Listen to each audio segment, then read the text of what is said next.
Movie के start में हम एक बड़े कार्गो शिप को समुद्र में जाते हुए देखते हैं। शिप के बाथरूम में एक औरत नहा रही होती है। तभी इतने में एक सी मॉन्स्टर हमला कर देता है और देखते ही देखते पूरे शिप में तबाही बच जाती है। सब लोग जान बचाकर भागते हैं और वो नहाते हुए औरत भी अपनी जान बचाने के लिए भागती है। पर जैसे ही वह समुद्र में छलांग लगाने की कोशिश करती है, वो जायंट मॉन्स्टर जिसका बड़ा सा मुंह और नुकीले दांत थे, उसे अपने मुंह में निगलकर वहां से चला जाता है। 3 साल बाद उसी समुद्र में एक और शिप को दिखाया जाता है, जिसमें सवार नाविकों को मछली पकड़ते वक्त एक ब्लैक बॉक्स मिलता है, जिसके अंदर एक ऑक्टोपस बंद था। वो सारे लोग बड़ी हैरानी से उस ऑक्टोपस को देखते हैं और उसे खाने की शर्त लगाते हैं। ये देखकर एक छोटा बच्चा, जिसका नाम जून था, अपनी बहन मई को बुलवाने के लिए उसके रूम में जाता है, जहां मैं कंप्यूटर पर किसी काम में बिजी थी। जब वो दोनों किचन में आते हैं तो देखते हैं कि एक शेफ उसे जिंदा खाने जा रहा था। पर जैसे ही वो उस ऑक्टोपस को सॉस लगाकर खाने की कोशिश करता है, वो ऑक्टोपस खुद ही उसके पेट में चला जाता है। लेकिन थोड़ी ही देर में उस आदमी को उल्टी होने लगती है और वो ऑक्टोपस उसके मुंह से बाहर निकलता है। लेकिन अब उसका साइज बड़ा होने लगता है और फिर वो उसे अपने टेंटिकल्स में जकड़ लेता है। ये देखकर सारे वर्कर्स अपनी जान बचाकर भाग जाते हैं, लेकिन वो लड़की इस आदमी को जाने के लिए ऑक्टोपस के टेंटिकल्स को पकड़कर खींचती है, जिसकी वजह से ऑक्टोपस उसे ही जमीन पर गिरा देता है और उसके मुंह और पूरी बॉडी को कसकर जकड़ लेता है। इसी के साथ वो अपना DNA भी उसके अंदर डाल देता है, जिसकी वजह से वो बेहोश हो जाती है। इसके बाद सीन शिफ्ट होता है और हम जैंग नाम के आदमी को देखते हैं, जो अपने गुजारे के लिए छोटे मोटे फूड स्टॉल को चलाता था। तभी वहां उसका साला लाओ आ जाता है और ऐसे कहता है कि अगर तुम मेरा साथ दो तो हम दोनों मिलकर अपनी किस्मत बदल सकते हैं। वो दोनों बात करते हुए एक रेस्टोरेंट में चले जाते हैं, जहां जैंग अपनी बेटी को खाना खिलाता है और लाओ उसे कहता है कि तुम्हारे मिलिट्री एक्सपीरियंस की मदद से हम लोग बहुत पैसा कमा सकते हैं, क्योंकि जैंग डायनामाइट एक्सप्लोड करने में एक्सपर्ट था और इस तरह के धमाके करके वह समुद्र की मछलियों को पकड़ने में नाविकों की मदद करता था। इसलिए लाओ साथ देने के लिए उसे मनाने की कोशिश करता है, लेकिन ये कहकर मना कर देता है कि मैंने अपनी वाइफ से प्रॉमिस किया था कि मैं अब कभी शिप में काम नहीं करूंगा और अपनी बेटी की देखभाल करूंगा।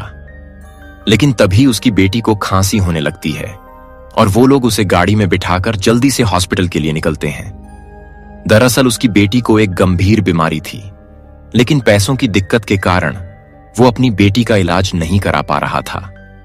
रास्ते में जैंग फ्लैशबैक में चला जाता है। जब ऐसे ही खांसी उठने पर वो अपनी बेटी को हॉस्पिटल ले जा रहा था, तब उसकी वाइफ पैसों की दिक्कत की वजह से बेटी का इलाज न करा पाने के लिए उस पर गुस्सा होती है, जिससे जैंग का माइंड डाइवर्ट हो जाता है और इस वजह से कार का एक्सीडेंट हो जाता है, जिसमें उसके वाइफ की मौत हो जाती है। फ्लैशबैक से लौटते ही जैंग को एहसास होता है कि वो अपनी वाइफ को तो खो चुका है, पर अपनी बेटी को नहीं खो सकता, और इसीलिए वो लाओ के कहने पर शिप में काम करने के लिए राजी हो जाता है। उधर कार्गो शिप में जून के अलावा सारे लोग जायंट मॉन्स्टर के हाथों मारे जा चुके थे, जिसके बाद घबराकर जून कैप्टन के पास आता है और उसे सारी बातें बता देता है। तब कैप्टन अपने क्रू मेंबर्स के हत्यारे ऑक्टोपस को खत्म करने के लिए चोपर लेकर निकलता है और उस मॉन्स्टर का एक टेनेटिकल भी काट देता है, लेकिन जल्दी वो उसे अपने दूसरे टेनेटिकल से पकड़ लेता है। कैप्टन खुद को छुड़ाने की पूरी कोशिश करता है, लेकिन जब उसका बचना नामुमकिन हो जाता है तो वो जून को भागने के लिए कहता है और जून को ना चाहते हुए भी वहां से भागना पड़ता है। तभी इसी बीच में मई को होश आ जाता है और वह लड़खड़ाते हुए शिप के कंटेनर में छुपने की कोशिश करती है, लेकिन मॉन्स्टर के साथ उसका शारीरिक संबंध हो चुका था, जिसकी वजह से उसे अजीब सी फीलिंग हो रही थी और उसके पेट पर कुछ चिपचिपा सा लिक्विड लगा था, जो इस बात का संकेत था कि मॉन्स्टर ने उसकी बॉडी में अपना DNA डाला था और अब वह प्रेग्नेंट हो चुकी थी। उधर दूसरी शिप में जन लाओ के साथ काम करने के लिए आया हुआ था। लाओ ने कुछ और लोगों को भी किराए पर काम के लिए रखा था। थोड़ी देर में जैंग को पता चल जाता है कि वो लोग कुछ इल्लीगल काम करने वाले हैं, क्योंकि उसने शिप पर ढेर सारे हथियार और गोला बारूद देखा था। पूछने पर उसे पता चलता है कि वो लोग उस एक कार्गो को बोट में ले जा रहे हीरो को लूटना चाहते थे और उसी के लिए ढेर सारे हथियार और गोला बारूद भी जमा किया गया था। ये सुनकर जैंग उनका साथ देने से मना कर देता है, पर लाओ से समझाता है कि सिर्फ यही एक रास्ता है जिससे तुम ढेर सारे पैसे कमाकर अपनी बेटी का इलाज करवा सकते हो और मैं भी अपने कर्ज से निजात पा सकता हूं। इसी तरह काफी प्रोटेस्ट करने के बाद आखिर जैंग मजबूर होकर उसकी बात मानने को तैयार हो जाता है। इसके बाद वह लोग एक मिस्टेक वेरियस फोक वाली एरिया की तरफ बढ़ते हैं और वहां उस कार्गो शिप के पास पहुंचकर शिप में मौजूद लोगों से कांटेक्ट करने की कोशिश करते हैं, पर कनेक्शन नहीं हो पाता। इसलिए वह लोग उस शिप पर कब्जा करने के लिए उतर जाते हैं, लेकिन वहां पहुंचकर देखते हैं कि पूरा शिप खाली पड़ा है। इसी के साथ जमीन और दीवारों पर खून के धब्बे पड़े थे और एक शिप पर एक चिपचिपा सा लिक्विड सब जगह लगा हुआ था। ऐसी सिचुएशन को देखते हुए जैंग समझ जाता है कि यहां कुछ तो गड़बड़ है। टीम मैट्स को वहां से जाने के लिए कहता है, पर लाओ और दूसरे लोग इसकी बातों को अनसुना कर देते हैं।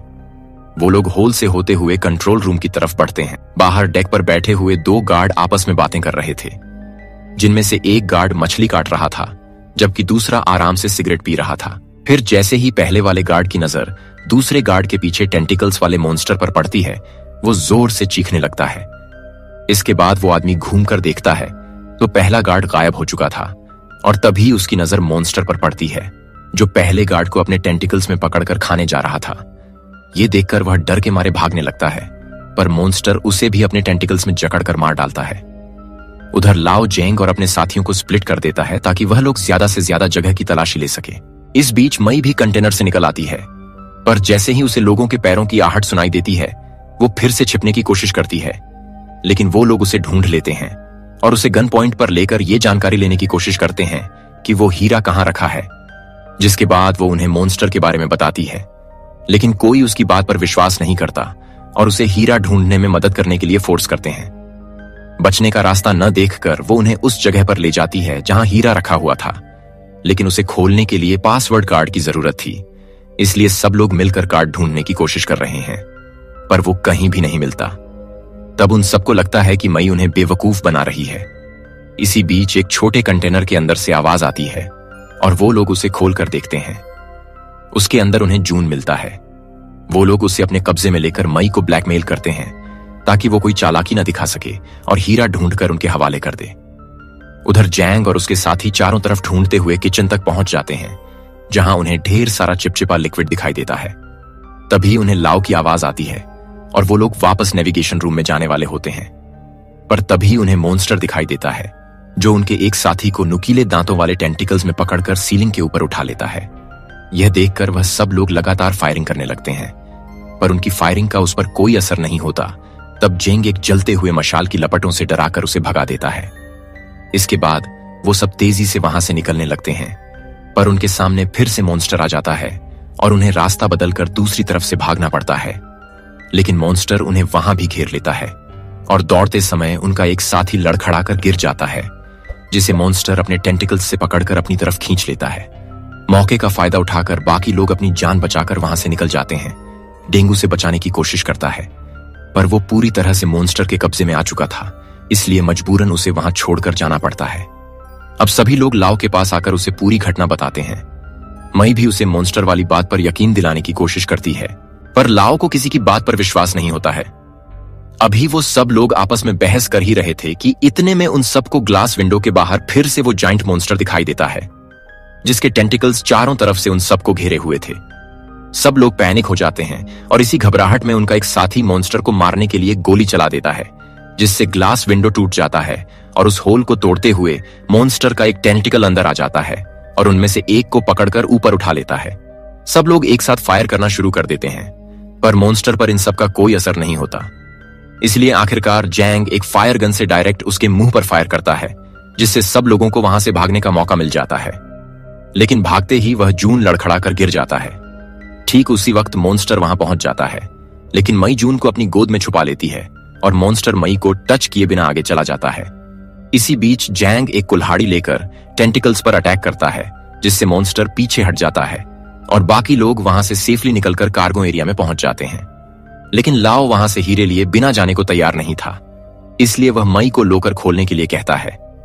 जैंग उसे समझाने की कोशिश करता है कि अभी हीरे से ज्यादा इंपॉर्टेंस है जान बचाना, लेकिन लाओ के साथ ही उस गन पॉइंट पर उसे पीछे धकेल देते हैं और मई लोकर खोलकर हीरा उनके हवाले कर देती है। हीरा लेकर जैसे ही वो लोग जाने के लिए मुड़ते हैं, वहां बहुत सारे लोगों को घुटने के बल बैठा हुआ देखकर चौंक जाते हैं। उन सबके मुंह में कोई फूल जैसी चीज रखी हुई थी, जिसका मतलब था कि मॉन्स्टर ने उन सबको रिप्रोडक्शन के लिए यूज किया था। ये देख मई को एहसास होता है कि शायद वो भी प्रेग्नेंट हो चुकी है, लेकिन अब भी वो सब भागने की कोशिश करते हैं, पर पीछे से मॉन्स्टर अटैक कर देता है और इस बार लाओ को पकड़ लेता है। सब लोग उसे मॉन्स्टर की गिरफ्त से छुड़ाने के लिए अंधाधुंध फायरिंग करते हैं, जिससे गुस्सा होकर मॉन्स्टर लाओ को दीवार की तरफ उछाल देता है और हीरो वाला बैग लाओ के हाथ से छूटकर जमीन पर गिर जाता है। इसके बाद सब लोग तुरंत दरवाजे की तरफ भागते हैं, लेकिन चारों तरफ से मॉन्स्टर का घेरा देखकर वापस कंटेनर में छुप जाते हैं। मई और उसके भाई को बचाने के चक्कर में जेक के हाथ में चोट लग गई थी, जिसकी पट्टी करने के लिए मई अपना शर्ट फाड़कर जेक के हाथ पर बांध देती है। इस बीच दोनों एक दूसरे को अपने बारे में भी बताते हैं और जैंग उसे अपनी बेटी और उसकी बीमारी के बारे में बताता है, लेकिन जून काफी डरा हुआ था। उसे देखकर जैंग को अपनी बेटी की याद आने लगती है।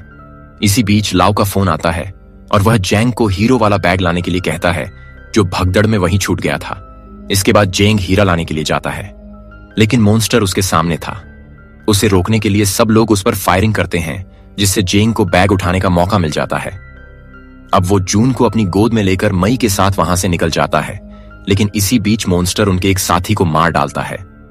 बाकी लोग उसे रोकने के लिए फायरिंग करते रहते हैं, लेकिन जब उस पर कोई असर नहीं होता तो जैंग तुरंत एक गैस कंटेनर उठाकर मॉन्स्टर की तरफ उछाल देता है और लाओ को फायर करने के लिए कहता है। इसीलिए लाओ के फायर करते ही जोरदार धमाका होता है और मॉन्स्टर घायल होकर पीछे हट जाता है। मौका मिलते ही सब लोग दौड़कर दूसरे कमरे में पहुंच जाते हैं और दरवाजा बंद कर लेते हैं, पर तभी उन्हें पता चलता है कि वहां से निकलने का दूसरा दरवाजा भी बंद हो चुका था। अब वो लोग दोनों तरफ से फंस चुके थे। एक तरफ मॉन्स्टर लगातार दरवाजे को तोड़कर अंदर आने की कोशिश कर रहा था और दूसरी तरफ से बाहर जाने वाला रास्ता भी बंद था। आखिरकार जैंग को बाहर निकलने के लिए वेंटिलेशन वाला रास्ता दिखाई देता है और वो सबको बारी बारी से ऊपर चढ़ने के लिए कहता है। इस तरह लोग वेंटिलेशन वाले पाइप के अंदर से बाहर निकलने की कोशिश करते हैं, लेकिन अब तक मॉन्स्टर भी दरवाजा तोड़कर अंदर दाखिल हो चुका था और उसके उन सबको चारों तरफ से पकड़ने की कोशिश करने लगते हैं। खतरे को देखते हुए सब लोग बड़ी तेजी से आगे बढ़ते हैं, लेकिन तभी वो मॉन्स्टर वेंटिलेशन एरिया को तोड़ते हुए वहां भी आ जाता है। अब सारे लोग बाहर निकल चुके थे, जबकि सिर्फ मैं और उसका भाई जून वहां अकेले रह जाते हैं। जैंग उन्हें बचाना चाहता था, लेकिन उन तक पहुंचने का कोई रास्ता नहीं होने के कारण सब लोग जबरदस्ती उसे भी अपने साथ ले जाते हैं। लेकिन जैसे ही सब लोग दूसरे बोट पर सवार होने लगते हैं, जैंग का मन नहीं मानता और वह वापस मई और उसके भाई को बचाने के लिए शिप के अंदर आ जाता है।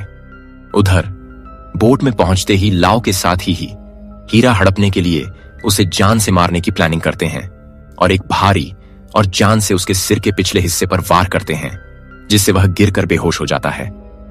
इसके बाद दोनों धोखेबाज उसके हीरे वाले बैग छीन कर जाने लगते हैं, पर तभी लाओ होश में आ जाता है और उनसे फाइट करके अपने हीरे वापस ले लेता है। लेकिन वो दोनों उस पर लगातार अटैक करते रहते हैं, जिसकी वजह से लाओ कमजोर पड़ने लगता है। तभी उसके हाथ एक चाकू लगता है, जिससे वह हमला करने वाले की छाती में घोंप देता है और किक मारकर उसे दूर कर देता है। तभी दूसरा हमलावर लाओ के पेट में छुरा घोंप देता है। लाओ भी उसे पटककर जमीन पर गिरा देता है और एक रस्सी से उसका गला घोंटकर उसे मार देता है। लेकिन अब तक काफी देर हो चुकी थी और बहुत सारा खून बह चुका था, इसीलिए लाओ भी अपने लालची साथियों की तरह जमीन पर गिरकर मर जाता है। उधर शिप में आखिरकार मई अपने भाई के साथ उस वेंटिलेशन एरिया से निकलने में कामयाब हो जाती है और अपने हाथ में चाकू लेकर उसे एक डंडे से बांधकर हथियार तैयार करती है, ताकि जरूरत पड़ने पर मॉन्स्टर से लड़ने के काम आए। तभी मॉन्स्टर पीछे से हमला करने ही वाला होता है, क्योंकि उसी समय जेंग वहां पहुंच जाता है। उसे देखकर दोनों खुश हो जाते हैं, लेकिन जैसे ही वो लोग वहां से निकलने वाले होते हैं, जेंग की नजर उस ब्लैक बॉक्स पर पड़ती है जहां से सारा मामला शुरू हुआ था। जेंग उस डिवाइस के अंदर एक वीडियो भी मिलता है, जिसे प्ले करके देखने पर पता चलता है ये जाइंट मॉन्स्टर दरअसल एक नाकाम एक्सपेरिमेंट का नतीजा था। वीडियो में दिखने वाला साइंटिस्ट बता रहा था कि उन एक्सपेरिमेंट के फेल हो जाने के कारण ढेर सारे और भी क्रिएचर्स समुद्र में मौजूद हुए। ये सुनते ही वो लोग तुरंत वहां से बाहर की तरफ भागने लगते हैं और मॉन्स्टर भी उनके पीछे आता है। इसलिए जैन फुर्ती से दरवाजा बंद करने की कोशिश करता है, लेकिन मॉन्स्टर उसे हवा में उछाल देता है। यह देखकर मई से बचाने के लिए आती है और अपनी तैयार किए हथियार से मॉन्स्टर पर हमला करती है। इसके बाद तीनों लाइफ बोट की तरफ बढ़ते हैं। मई और जून को लाइफ बोट में बैठा देता है और खुद मॉन्स्टर से लड़ने का इरादा करके वापस शिप की तरफ मोड़ता है। ये देख मई और जून उसे लाइफ बोट में बुलाते हैं, पर वह नहीं सुनता। वह मई को अपनी बेटी के हॉस्पिटल का पता और रूम नंबर बताकर कहता है कि उसका ख्याल रखना। इसके बाद वह मॉन्स्टर की तरफ पलटता है, जो कि उसी की तरफ आ रहा था। वो मॉन्स्टर को उलझाए रखने की पूरी कोशिश करता है ताकि मैं और उसका भाई वहां से सुरक्षित निकल सके। इसलिए वह शिप में इधर से उधर दौड़ता है और जाइंट ऑक्टोपस भी शिप को तोड़ते हुए उसको पकड़ने के लिए आगे बढ़ता है। उधर मई और जून दोनों जैंग को बार बार बोट की तरफ बुलाते हैं, पर जैंग मॉन्स्टर से लड़ते हुए समुद्र में कूद जाता है और उसके पीछे पीछे मॉन्स्टर भी समुद्र में छलांग लगा देता है। इसके बाद वह लाइफ बोट की तरफ बढ़ने लगता है, जहां जैंग देखता है कि मई और जून की जान खतरे में है। इसलिए वह तुरंत अपने गन से मॉन्स्टर पर फायर करता है, जिससे मॉन्स्टर का ध्यान वापस जैंग की तरफ हो जाता है। इस बीच जैंग पानी के अंदर गोता लगाकर डायनामाइट तैयार करता है और सीधा मॉन्स्टर के मुंह के अंदर घुस जाता है। फिर ब्लास्ट होता है और इसके साथ ही मॉन्स्टर के चित्रे उड़ जाते हैं। अब मई और जून वहां से सुरक्षित निकल सकते थे, पर तभी मई की आंखों का रंग बदल जाता है और उसके चेहरे के हाव भाव भी डरावने लगने लगते हैं, जिसे देखकर जून बुरी तरह से डर जाता है।